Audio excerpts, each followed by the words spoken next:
আসসালামু আলাইকুম। আইসিটি তৃতীয় অধ্যায়ের লজিক গেটের নট গেটের ক্লাসে তোমাদেরকে জানাই স্বাগত। আজকের ক্লাসে আমরা শিখব নট গেট কাকে বলে, নট গেটের সত্য সারণী এবং টাইমিং ডায়াগ্রাম। নট গেট কাকে বলে? যে গেটের ইনপুট সত্য হলে আউটপুট মিথ্যা হয়, অর্থাৎ ইনপুট যদি 1 হয় আউটপুটটা 0 হয়। ইনপুটে আমি যা দিব আউটপুট তার বিপরীতটা পাবো, সেটাই হচ্ছে নট গেট। নট গেটের সিম্বলটা হচ্ছে দেখতে এরকম। এখানে আমি যদি এই ইনপুট দেই আউটপুটে হচ্ছে এ নট পাবো। এই নট, এই উপরের এই বারটাকে বলা হয় নট, অর্থাৎ নট গেটের সিম্বলটা হচ্ছে এটা। এখন একটা জিনিস খেয়াল রাখতে হবে, নট গেটে সবসময় একটাই ইনপুট থাকবে, একটাই ইনপুট থাকবে, আউটপুটও একটাই থাকবে। আচ্ছা, নট গেটের ট্রুথ টেবিল। নট গেটের ট্রুথ টেবিলটা হলো, এখানে যদি আমি এই ইনপুট দেই আউটপুটে এ নট পাবো, এবং 0 ইনপুট দিলে আউটপুটে 1 পাবো, এবং 1 ইনপুট দিলে আউটপুটে 0 পাবো। তাহলে নট গেটের একটা সিমুলেশন আমরা দেখি আগে। এটা হচ্ছে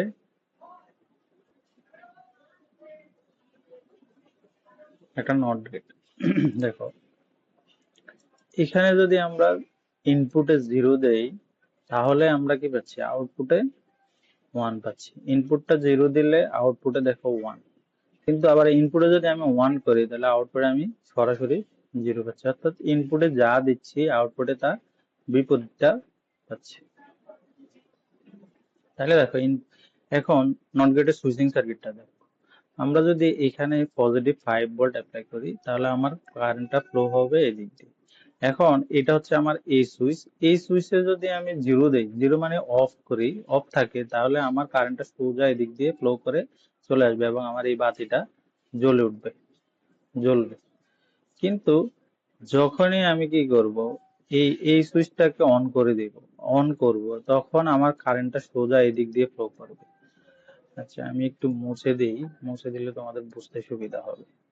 ধরো আমি এখন প্রথমে 0 অ্যাপ্লাই করলাম, এখন হচ্ছে 1 অ্যাপ্লাই করি, এখন এ রে অন করলাম, অন করলাম, অন করলে আমার কারেন্টটা এই দিক দিয়ে ফ্লো করবে, এদিক দিয়ে ফ্লো করবে, আর এই বাতির কাছে তখন আর কারেন্ট ফ্লো করে যাবে না, তখন আর বাতিটা কি করবে না? জ্বলবে না, জ্বলবে না। অর্থাৎ যদি আমি সুইচটা অন করি তাহলে বাতি অফ থাকবে, যদি আমি সুইচটা অফ রাখি বাতিটা জ্বলবে, অর্থাৎ ইনপুটে যাই দিই আউটপুটে তার বিপরীতটাই পাচ্ছি। তারপরে হচ্ছে আমরা নট গেটের টাইমিং ডায়াগ্রামটা দেখব। দেখো, এই ট্রুথ টেবিল অনুযায়ী হচ্ছে আমার টাইমিং ডায়াগ্রামটা আঁকতে হয়। তাহলে এখানে এটা হচ্ছে ইনপুট, মানে এ মানে হচ্ছে ইনপুট, আর বি মানে হচ্ছে আউট, এ নট মানে হচ্ছে আউটপুট। তাহলে এ এর জন্য আমরা একটা স্টেট নিব। দেখো, এ এর জন্য হচ্ছে টাইমিং ডায়াগ্রামে 0 আর 1 নিলাম, আর বি এর জন্য বা ওয়াই এর জন্য, ওয়াই মানে হচ্ছে আউটপুট, ওয়াই এর জন্য নিলাম 1 1 0, 1 0, অর্থাৎ ইনপুটে আমি যদি 0 দেই আউটপুটে কি পাচ্ছি? আমি 1 পাচ্ছি। ইনপুটে যদি 1 দেয় আউটপুটে 0 পাচ্ছি, অর্থাৎ যেটাই দেয় তার উল্টাটা পাচ্ছি, অর্থাৎ ইনপুটে যদি সত্য হয় আউটপুট মিথ্যা হবে, ইনপুট যদি মিথ্যা হয় আউটপুট সত্য হবে। এটাই হচ্ছে নট গেট। আশা করি বুঝতে পারছো। তারপরে আজকে আমরা দেখব ন্যান্ড গেট কি, ন্যান্ড গেটের সত্য সারণী এবং ন্যান্ড গেটের টাইমিং ডায়াগ্রাম। ন্যান্ড গেট কাকে বলে? যে গেটের সকল ইনপুট সত্য বা হাই হলে আউটপুট মিথ্যা বা লো হয় তাকে ন্যান্ড গেট বলা হয়। অর্থাৎ ন্যান্ড গেটটা হচ্ছে এন্ড গেট, যেটা আমরা আগের ক্লাসে শিখছিলাম। এই এন্ড গেটের সম্পূর্ণ বিপরীত। এন্ড গেটে আমরা এ আর বি যদি ইনপুট দিতাম তাহলে আউটপুট পাইতাম এ এন্ড বি। এখন এই এন্ড গেটের মাথায় যদি আমি একটা নট গেট লাগাই দিই, ঠিক আছে, নট গেট লাগানোর পরে যে আউটপুটটা পাবো সেটাই হচ্ছে ন্যান্ড গেটের আউটপুট। আর ন্যান্ড গেটটা দেখতে এরকম, এটার মতো হচ্ছে ন্যান্ড গেট। অর্থাৎ এন্ড গেটের সামনে আমি একটা বাবল দিলাম, এই বাবল মানে হচ্ছে নট বোঝাচ্ছে, বাবল মানে নট বোঝাচ্ছে, অর্থাৎ এন্ড গেটের ইনপুট আউটপুটের উপরে একটা নট চলে আসছে, এটাই হচ্ছে আমার ন্যান্ড গেট। আচ্ছা, এবার ন্যান্ড গেটের ট্রুথ টেবিলটা আমরা দেখব। NAND গেটের সংজ্ঞা অনুযায়ী আমরা জানি যে সকল ইনপুট যদি সত্য হয় তাহলে আউটপুট কি হবে, মিথ্যা হবে। দেখো এই 4 নাম্বার স্টেপে এসে আমার সকল ইনপুট যখনই সত্য হয়েছে তখন আউটপুটটা কি হয়ে গেছে, মিথ্যা হয়েছে। আর অন্যথায় কি হয়েছে, সবসময় সত্য হয়েছে। 0 0 হলো সত্য, 0 1 হলো সত্য, 1 0 হলো সত্য। এবার NAND গেটের একটা সিমুলেশন আমরা দেখব। এটা হচ্ছে একটা NAND গেটের সিমুলেশন। দেখো প্রথম 0 0 দিলাম, আউটপুট 1 পাচ্ছি। তারপরে দেখো 0 1 0 দিলাম, 1 0 দিলেও আউটপুট 1 পাচ্ছি। তারপর হচ্ছে ধরো 0 1 দিলাম, তারপরে আউটপুট 1 পাচ্ছি।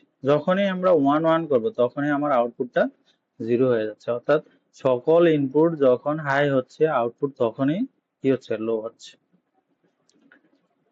আচ্ছা,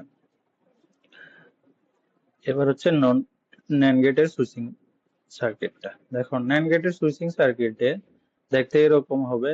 এখানে যদি আমরা পজিটিভ 5 ভোল্ট অ্যাপ্লাই করি তাহলে আমার কারেন্টটা এদিক দিয়ে ফ্লো করবে। দেখো যখনই আমার এ সুইচেও 0 হবে, বি সুইচেও 0, অর্থাৎ দুইটা সুইচই অফ থাকবে, তখন আমার কারেন্টটা এই দিক দিয়ে ফ্লো করবে। ঠিক আছে, তখন আমার এদিক দিয়ে ফ্লো করবে। যখন দেখো এই সুইচটাকে আমি 0 করলাম কিন্তু বি সুইচটাকে অন করলাম, এটা 0ই রাখলাম, এটাকে 1 করলাম, এটাকে 1 করলাম, 1 করার পরেও আমার কারেন্টটা কি করবে না, এদিক দিয়ে ফ্লো করবে না। কারেন্টটা তখনও কি করবে, আমার এই লোডের ভিতর দিয়ে ফ্লো করবে এবং এই বাতিটা জ্বলবে। তার মানে প্রথম স্টেটেও জ্বলছে, দ্বিতীয় স্টেটেও জ্বলছে। তারপরে স্টেটে দেখো যখন আমি এ কে 1 করব আর বি কে 0 করব, অর্থাৎ এটাকে 0 করলাম, এটাকে 0 করলাম আর এটাকে 1 করে দিলাম, এটাকে 1 করে দিলাম। 1 করে দেওয়ার পরে দেখো তাও কারেন্টটা আমার কি করবে, এদিক দিয়ে আসবে, এদিক দিয়ে আসবে। কারণ কি, আমার বিটা অফ আছে, কারেন্টটা এদিক দিয়ে ফ্লো করবে না। তার মানে তারপরও আমি আউটপুটে কি পাচ্ছি, 1 পাচ্ছি।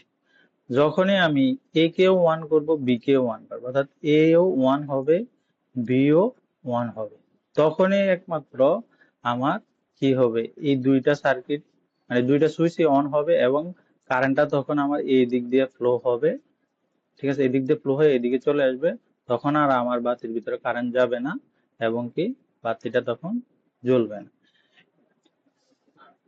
আচ্ছা, এটাই হচ্ছে NAND গেটের সুইচিং সার্কিট। আশা করি বুঝতে পারছো। এবার আমরা NAND গেটের টাইমিং ডায়াগ্রামটা দেখব।